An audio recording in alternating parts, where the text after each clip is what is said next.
Akala ko Avenis, yung pala, nung nilapitan ko at nabasa ko, Hero Zoom. May bago na namang brand ng motor dito sa Pilipinas, netizens. Silipin natin ngayong araw kung sulit ba. Tara!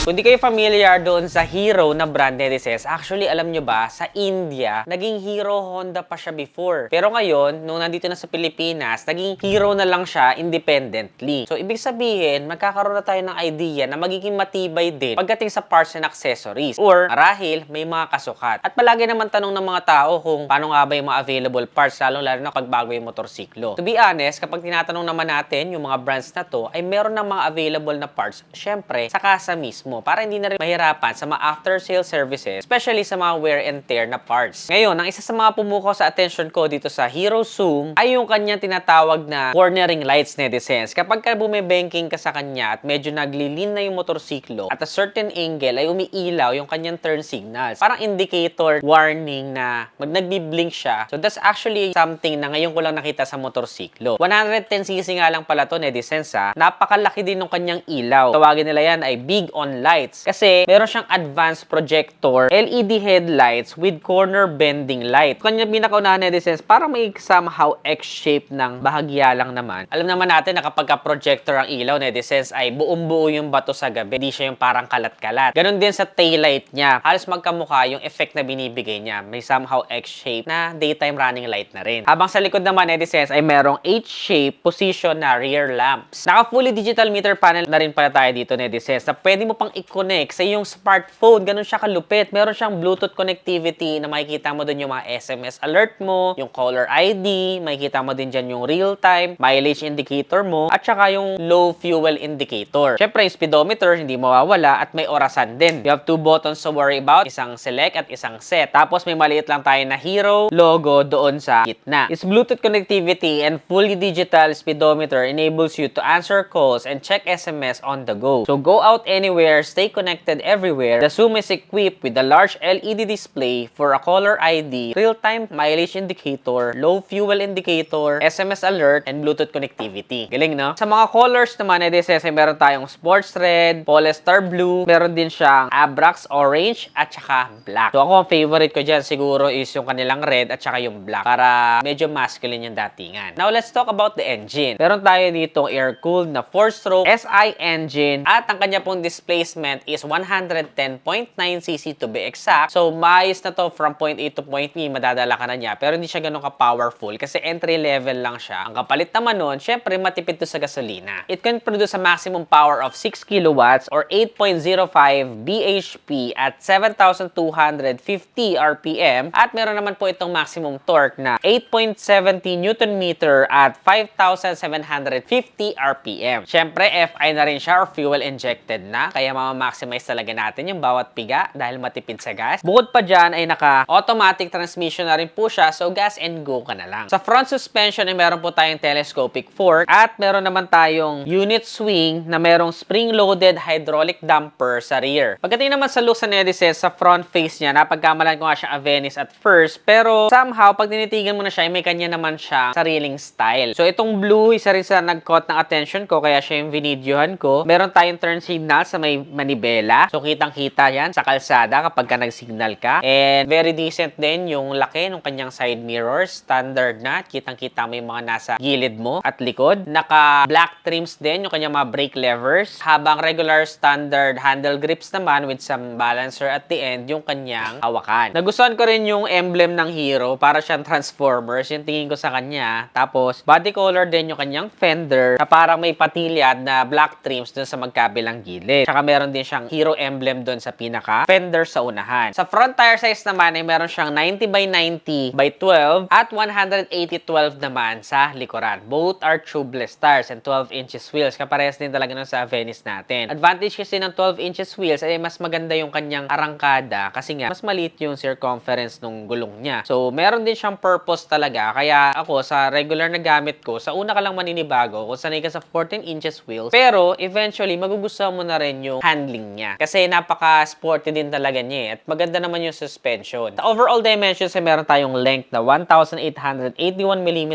height na 1,118 mm, at abot din po siya ng 5'4" in height na kagaya ko dahil 770 mm po ang kanyang seat height. Sa ground clearance naman ay meron tayong above average na 155 mm, kaya kahit na may angkas ka at mapadaan ka sa mga higanting hams ay hindi sasayad yung ilalim mo. Na isa rin sa mga importante talaga sa akin kapag nagmomotor kasi ang hassle kapag naririnig mo yung kaskas sa mga hams di ba? Puro ganun pa naman sa Pilipinas. Pwede din po ito sa beginners dahil 109 kilograms lang ang kanyang timbang at pagdating naman sa fuel tank ay meron tayong 5.2 liters na fuel tank capacity. Ngayon pagdating sa fuel consumption, pagka nakapag-test drive tayo nito ay magbibigay ako sa inyo na actual fuel consumption. Pero sa mga owners dyan, comment nyo nga sa ibaba kung ilan ang nakuha nyo para matulungan natin yung mga nagde-decide palang bumili. Ang nakakatuwa pa dyan ay meron din po siyang passing light dun sa kanyang kaliwang mga buttons, turn signals, busina, syempre. Habang dun naman sa kanan ay meron siyang kill switch, start, at saka push start. At napakalapad din po ng kanyang seat. So kapag ka mahaba ang biyahe at meron kang pillion ride, ay magiging comfortable kayo parehas. Very premium lang yung kanyang pinaka seat cover with some minimal stitches at saka may konting hulma sa may pillion ride banda. May maliit din siyang windshield dun sa kanyang pinakaunahan para ease of fatigue kapag ka mahampas na yung hangin during the high speed facing. Tapos very futuristic din yung kanyang daytime running light na A-shape dun sa front face. Sa gilid naman andun yung kanyang susian para sa upuan. Tapos meron din siyang 3D emblem na magkahiwalay yung XO tsaka OM. So zoom siya pag binasa mo. Ganun yung pagkakasulat niya. Tapos nakalagay din doon X-Tech, naka-disc brake sa unahan at drum brake naman sa likuran. Tapos meron din siyang reflectors sa kanyang pinaka front suspension. At natuwa din ako doon sa kanyang pinaka fuel cap kasi parang derosca siya. Alam mo talagang secure na secure. At walang kawala yung hangin sa loob. Ang maganda pa dyan ay meron na din siyang built-in na kickstart. So kapag ka na-discarga yung iyong push start, ay pwede mo pa rin siyang ipa-start using yung kickstart. Nagustuhan ko rin yung itsura ng kanyang tambucho hindi siya yung regular na mga scooter. May somehow pagka macho siyang tignan. And syempre, meron din siyang gulay board para makapagdala tayo ng mga pinamili natin. So pagdating naman sa speed ay aabot to ng from 0 to 60 kilometers per hour ng 9.35 seconds. At ang nakakatuwa dito ay meron din siyang idle stop system. Ayan yung 3 to 5 seconds kapag ka nakahinto ka, ay shutdown yung engine mo para makatipid ng gasolina. And syempre nakakatulong din yan sa noise pollution. Tapos twist mo lang ulit yung throttle, ay aandar ka na. No need nang i-push start ulit. Meron din siya mga bulsa sa unahan na pwede ka maglagay ng smartphone at saka meron din siyang charging port. Meron po ngayon itong SRP na 69,900 pesos. Para sa inyo netizens, sulit ba itong Hero Zoom? Comment nyo naman sa ibaba. Nagustuhan mo to, don't forget to give this video a thumbs up, subscribe. Ano pa kaya mga ibang motorsiklo ang pwede nating i-review next vlog? Comment your suggestions below. Again, this is Adriano.